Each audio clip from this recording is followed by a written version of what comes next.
Muy buenos días, muy buenas tardes, muy buenas noches. No sé en qué momento nos estés viendo, pero lo que sí sé es que vamos a seguir aprendiendo de nuestra amada doctrina metodista. Sé bienvenido a esta tercera parte de la lección 8, que estamos hablando de las doctrinas prominentes, y en este tiempo estaremos hablando de la doctrina de la justificación, una doctrina que nos diferencia de otras denominaciones y de otros pensamientos, pero vamos a ir viendo justamente desde nuestro quehacer teológico. Primeramente tenemos que recordar a John Wesley. Anteriormente ya hemos hablado de quién era este varón de Dios, este siervo de Dios, cómo en el siglo XVIII, a través de esa experiencia del corazón ardiente, empezó a hacer un movimiento en Inglaterra. Mucho se le critica a Juan Wesley de que no era un teólogo sistemático. Se le critica muchísimo a tal punto de que algunos inclusive dicen que su teología no es válida. Sin embargo, aunque no es un teólogo sistemático, en otras palabras, que no escribe exactamente como un reglamento todo esto, sí se puede notar estas ideas principales en su pensamiento y en su creencia.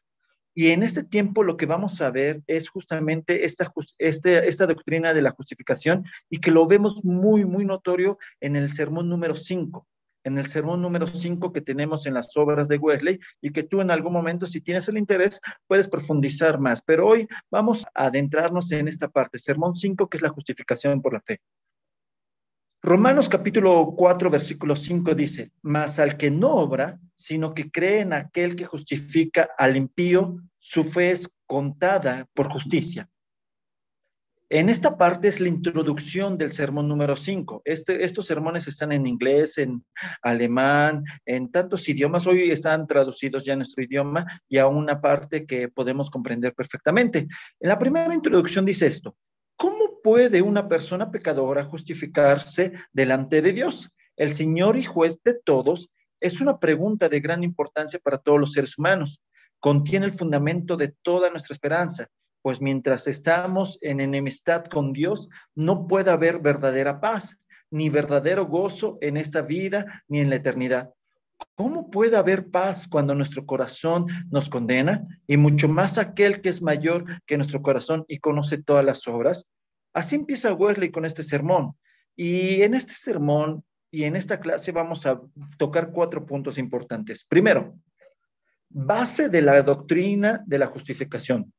Segundo, ¿qué es la justificación? Tercero, ¿quiénes son los justificados? Y cuarto, ¿bajo qué condiciones son justificados?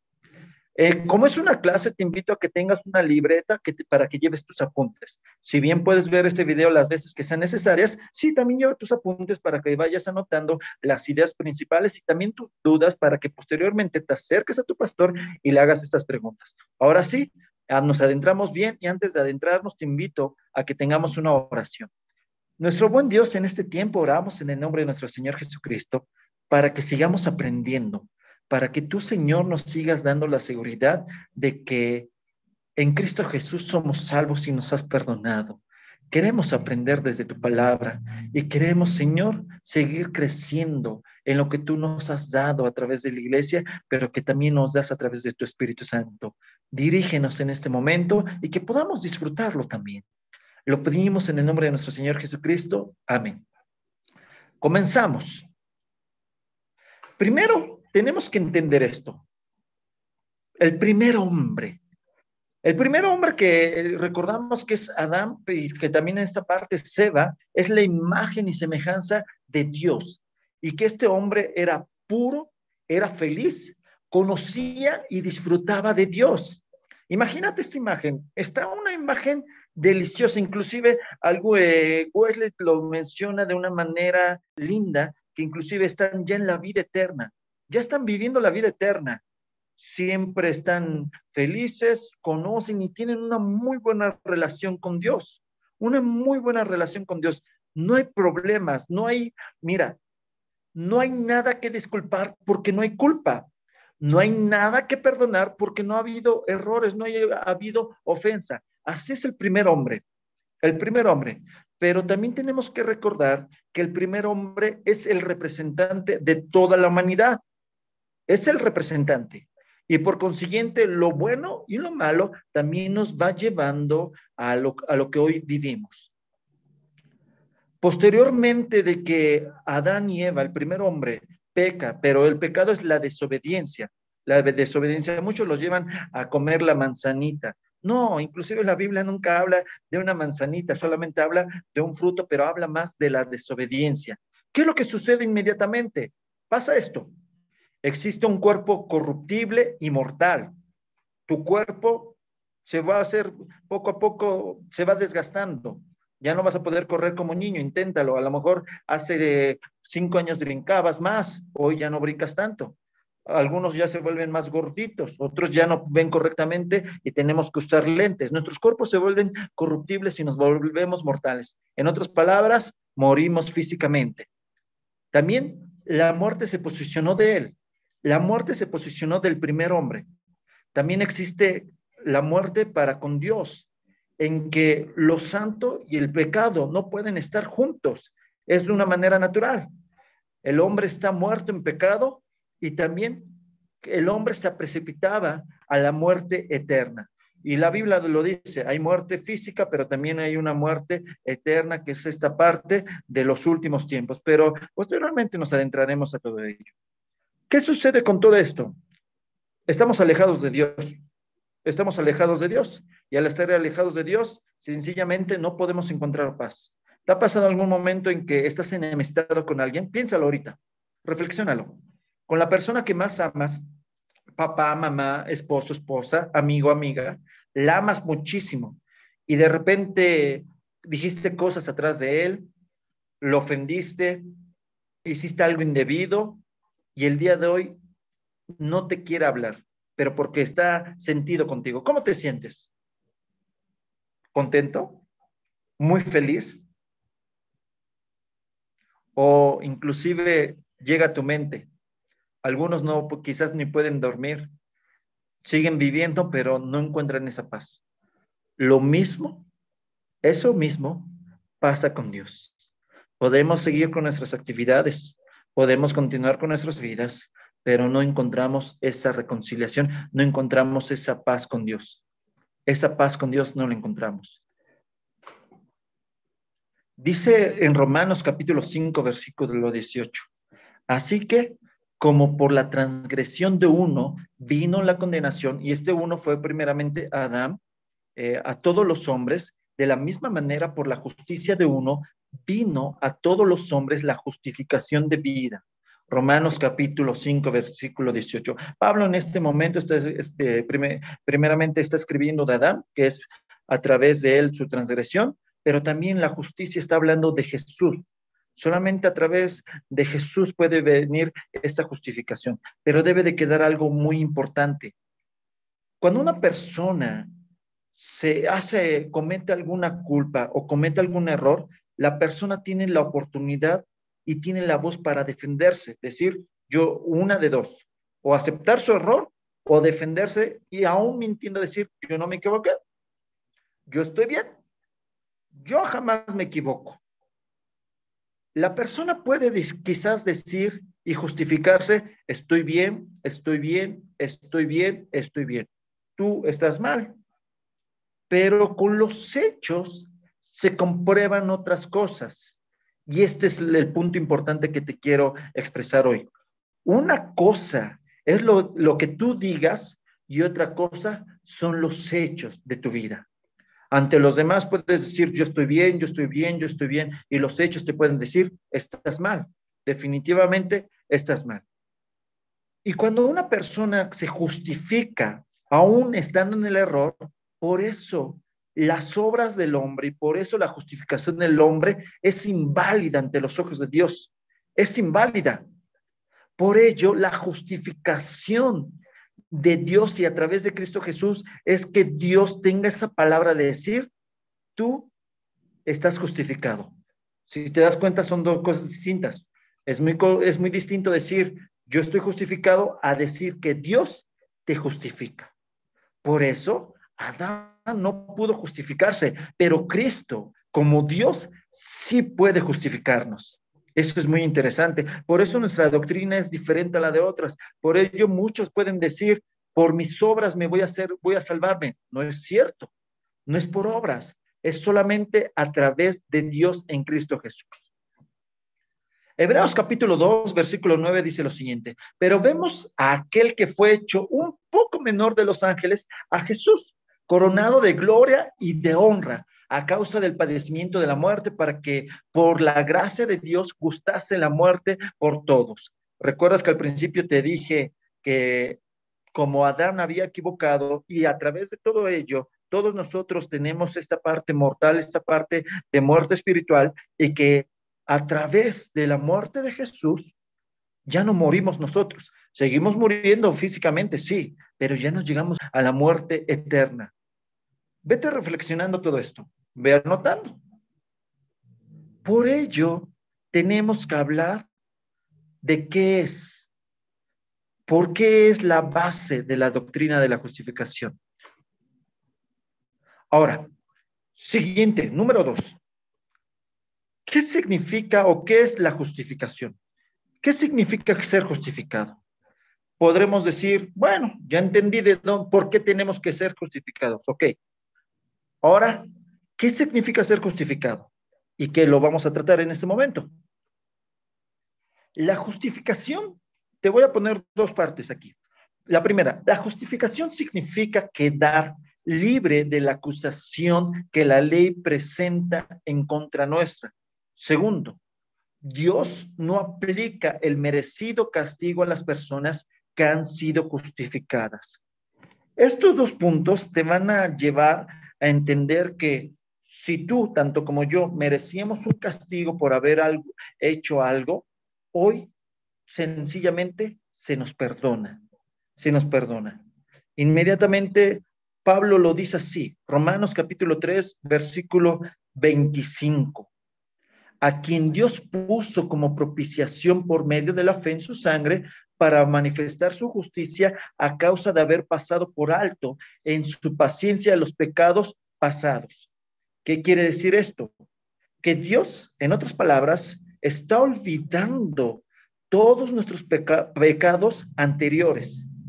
No los está tomando en cuenta. No los toma en cuenta.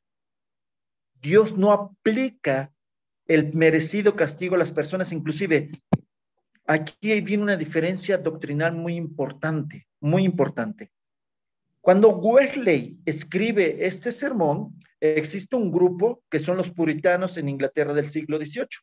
Los puritanos dicen lo siguiente: bueno, sí creemos en la justificación, pero creemos en la justificación en que Cristo toma mi lugar y ahora Dios no ve al pecador, ve a Cristo. Dios no ve al pecador, ahora ve a Cristo. Los puritanos dicen esto, pero esto también nos lleva a unas consecuencias complicadas, que es, por ejemplo, decir que algunos de hoy en día, algunas doctrinas hoy en día lo manejan. Una vez salvo, siempre salvo. Cristo me justifica y puedo hacer lo que quiera. En otras palabras, una vez que recibo a Cristo como mi Salvador, en ese momento puedo asaltar, puedo violar, puedo asesinar y siempre voy a ser salvo, porque Dios ya no está viendo al pecador, Dios está viendo a Cristo. Pero Wesley maneja, y como metodistas manejamos otra idea de la justificación, que Dios se olvida del pecado pasado, sigue viendo al pecador, pero ya no merece, ya no le da ese castigo que se merece. Y a partir de ahí, Dios toma a este pecador y lo envuelve en ese amor para empezarlo a transformar y llegar a una santificación entera. Si te das cuenta, si Dios viera solamente a Cristo, ya no habría obra completa, porque Cristo ya es la obra completa, pero sigue viendo al pecador para que el que ha iniciado la buena obra la perfeccione, que es a través de Cristo Jesús. Así es como entendemos la justificación. Así es como entendemos el perdón de los pecados. La enseñanza simple y clara de la Escritura respecto a la justificación es el perdón de los pecados. Así lo resumimos rápido. El perdón de los pecados es la justificación. Continuamos. Romanos, capítulo 4, versículos 7 al 8 dice esto: Bienaventurados aquellos cuyas inequidades son perdonadas y cuyos pecados son cubiertos. Bienaventurado el varón a quien el Señor no inculpa de pecado. Nuevamente toca este texto Pablo en este entendimiento a través de Cristo Jesús. Ya no hay culpa, ya no hay culpa en aquel que ha cometido de la ofensa, sino que pide perdón, Cristo Jesús intercede y Dios concede el perdón. Y a través de la boca de Dios es esta parte, decir, tú eres justificado. No el hombre decir, yo no hice nada malo, yo ya hice lo correcto, yo estoy bien. No, tiene que salir de ese don divino. Siguiente, ¿quiénes son los justificados? Algunos dirían solamente los metodistas, otros dirían solamente los católicos apostólicos romanos, otros dirían solamente Amistad Cristiana, los del Río, los bautistas, los presbiterianos, solamente los de América Latina, solamente los de Europa, solamente los eruditos, solamente los que han estudiado maestría, los que tienen seminarios, solamente los maestros son, o los pastores son los justificados. Realmente la pregunta es, ¿quiénes son los justificados? Y tenemos que recordar una de nuestras doctrinas prominentes, la universalidad de la gracia. La universalidad de la gracia, como ya se ha mencionado en episodios pasados, es que la gracia es para todos, para todos. ¿Y para quiénes son? Y entonces regresamos a esta parte. ¿Para quiénes son quiénes son los justificados? Y te voy a dejar unos 5 segundos para que respondas a ti mismo. Para ti, ¿quiénes son los justificados?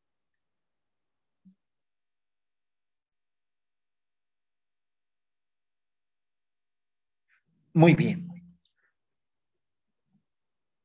Los justificados son aquellos que son injustos. Todos aquellos que son injustos, para ellos es la justificación. Para todos aquellos que han sido injustos. Dice Pablo posteriormente, no hay justo ni uno solo, ni uno solo. Entonces, ¿quiénes pueden ser justificados? Yo, tú que estás escuchando este video, los que estén en tu casa, pastores, alcohólicos, dirán hasta narcotraficantes, asaltantes y homicidas, y la respuesta es sí. Todos aquellos que son injustos pueden ser justificados. Todos aquellos que son injustos pueden ser justificados a través de Cristo Jesús. Pero esto también nos lleva a una idea. Bueno, una vez que me perdona Dios, ya todo va a ser diferente. Entonces, si un homicida es justificado porque está en la cárcel, tenemos que entender esto. Una cosa es la ley de Dios y otra situación es la ley del hombre. Hay muchas personas que están en la cárcel y han sido justificados y han encontrado perdón en Cristo Jesús, pero tienen que pagar la ley del hombre. La ley de Dios ha sido perdonada, pero la ley del hombre tienen que pagar. Recuerda, la ley del hombre y la ley de Dios son distintas. Por ello, si tú en este tiempo eres justificado, eres justificada, serán perdonados tus pecados, pero también tenemos que responder a nuestras acciones hacia con otras personas y ante lo legal del ser humano.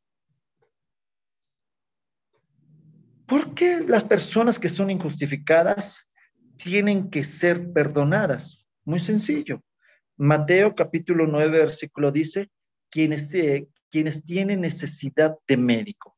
Todos aquellos que tienen necesidad de médico es porque están enfermos. Todos los que son injustos tienen necesidad de justicia o de ser justificados. El médico no va por los sanos, no, así no funciona esto. El médico va por aquellos que están enfermos. Por eso Jesús lo dice una vez más. Yo no vine por los que están en casa, yo vine por los perdidos. Yo vine por aquellos que están perdidos. Si tú has estado perdido, si tú ves a muchísima gente perdida que anda en el día al día, que andan corriendo y que no saben por dónde tomar su camino, perfecto. Para ellos es la justificación. Para nosotros es la justificación. A través de la justificación, y que es el cambio de nuestra doctrina, vienen también obras. Y entendemos esta parte en la doctrina de la siguiente manera. Muchas personas dicen, bueno, yo no hago nada malo, yo estoy bien, inclusive ayudo a las personas, le doy de comer al necesitado, doy inclusive mis aportaciones a lugares de necesidad, a personas que tienen hambre, e inclusive yo puedo hacer una obra de caridad y ayudar a muchísimas personas, a muchísimas personas. No necesito que Cristo me justifique. No necesito que nadie interceda por mí ante Dios. No necesito ser perdonado. Y es lo que hoy en día tenemos mucho problema con ello. La arrogancia del corazón. El decir, mi mente, mi corazón están en paz. No necesito perdón con Dios. Corazones perversos dan frutos perversos. Mientras el árbol esté corrompido, el fruto también lo estará. El árbol malo no puede dar frutos buenos, dice Mateo capítulo 7, versículo 18. ¿Existen buenas obras antes de ser justificadas? Toda buena obra proviene de Dios, toda buena obra. Toda buena obra proviene de Dios. Pero esto es muy importante que lo entendamos. Una persona considerará hacer buenas obras, pero no será una buena obra completa hasta que su corazón no esté enteramente entregado a Dios. Te pongo un ejemplo rápido y práctico en tu vida. Muchos de nosotros vamos caminando o estamos en el auto. De repente llega alguien y ofrece y estira su manita y dice, una limosnita por el amor de Dios. Pues reflexiona, ¿qué es lo que haces? Utiliza el amor de Dios para que le des esa limosnita o esa ayuda. O inclusive algunos van con su niño en la espalda, otros van sucios, pero quieren esa ayuda. Con la receta médica y como buen cristiano y como buena cristiana, quieres ayudar. ¿Cómo lo vas a hacer? ¿Cómo?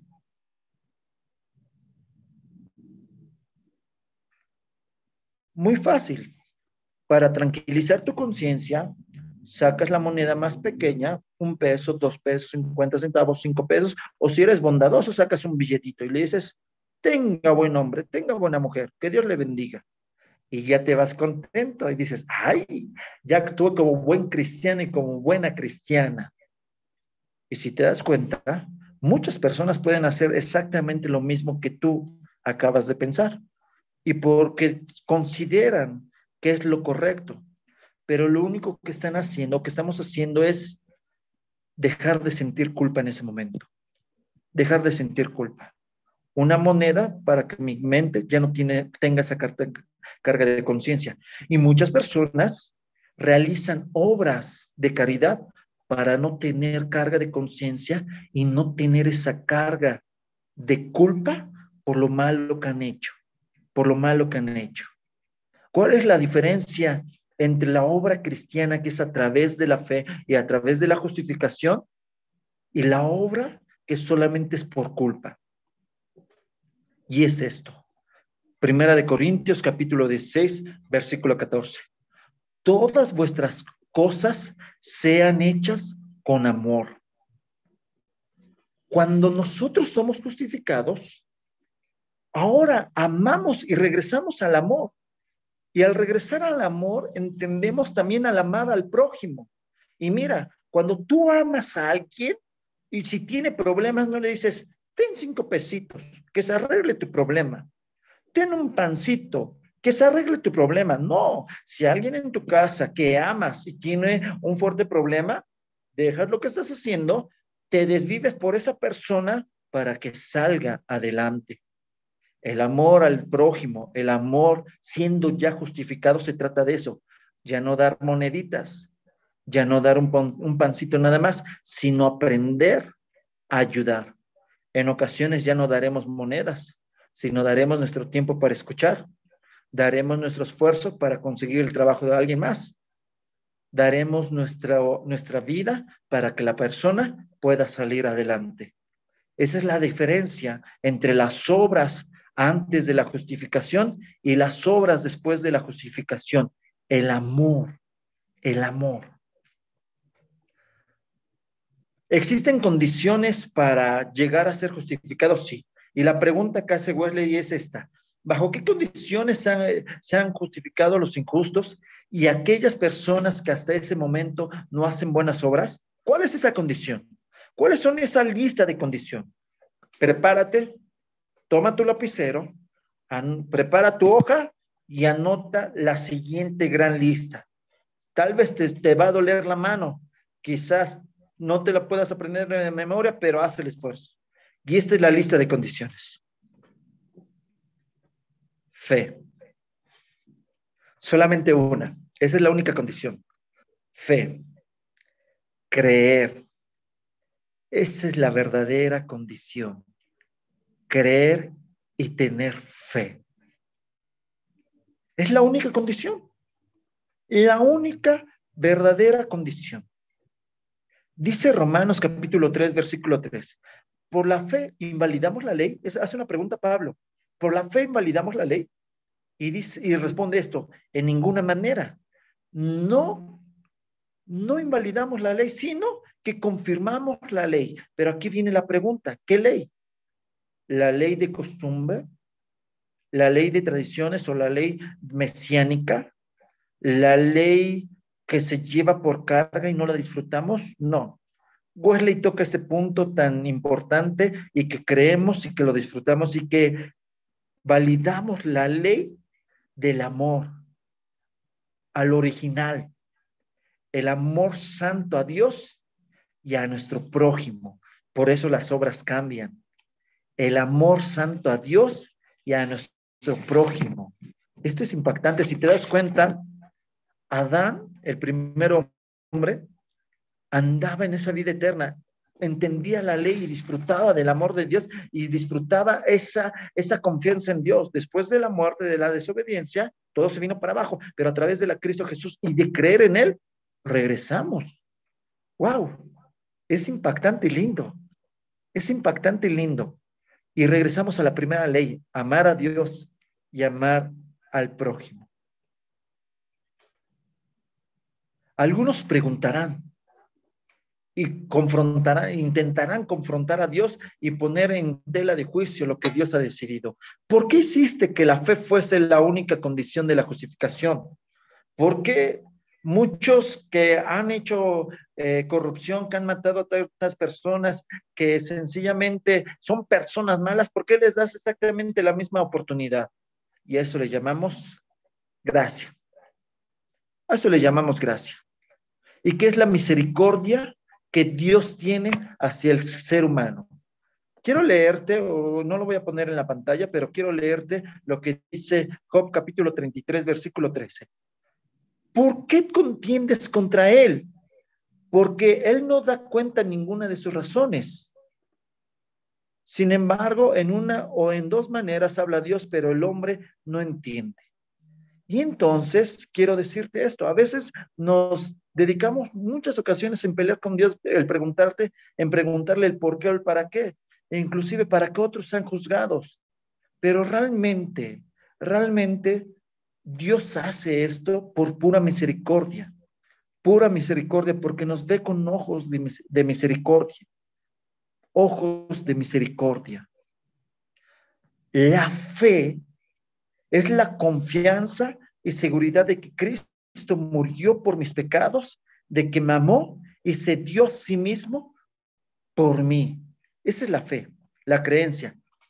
Y solamente a través de la fe podemos ser justificados. Ahora, pareciera algo muy sencillo, pero en ocasiones difícil de hacer. Difícil de hacer. Inclusive Romanos dice lo siguiente, que Dios tiene misericordia, pero el corazón duro del ser humano nos aleja de esa misericordia. Nuestro corazón duro. Ese corazón duro es el orgullo, la arrogancia, el decir, no necesito nada, yo estoy bien, todos los demás están mal. E inclusive algunos de nosotros intentamos ponernos al nivel de Jesús, al nivel de Dios, decir, pues yo estoy haciendo exactamente lo mismo que Dios, que Jesús, no tengo por qué equivocarme. No, siempre la humildad de reconocer nuestros errores y reconocer que Cristo es mayor que nosotros, pero a través de Él podemos entender esta justificación, nos llevará a esa confianza con Dios. El creer y la fe significa tener confianza, descansar nuestra vida en Dios, descansar nuestra vida en Cristo Jesús. Para ir terminando lo siguiente, quiero compartirte lo siguiente de la justificación. Ya hemos visto cuál es la base de la doctrina. ¿Por qué tenemos que ser justificados? Ya hemos visto también qué es la justificación. Ya hemos visto quiénes son los justificados. Y ya hemos visto que la única condición es la fe. Pero esta justificación puede ser a cualquier edad, a cualquier raza. Pueden ser un niño de 10 años, un adolescente de 15, un joven de 23, una persona de 40, una persona de 80 o inclusive en el último aliento de vida. ¿Puede pasar? Sí, sí puede ser. Pero tampoco queremos que lleguemos hasta esas últimas instancias. No. Queremos que lo vivas ahora, que lo disfrutes en este tiempo. Esa es nuestra doctrina de la justificación en la Iglesia Metodista. Espero que esta clase sea de bendición para tu vida y que sigas aprendiendo. Te invitamos a seguirte conectando y te animamos a que sigas siguiendo estas clases. Recuerda, son clases que te dan cimientos para tu vida cristiana y que puedas seguir creciendo en el amor de Dios. Mi nombre es Susi Castañeda Morales. Nos seguimos viendo en la siguiente clase. Que Dios te bendiga.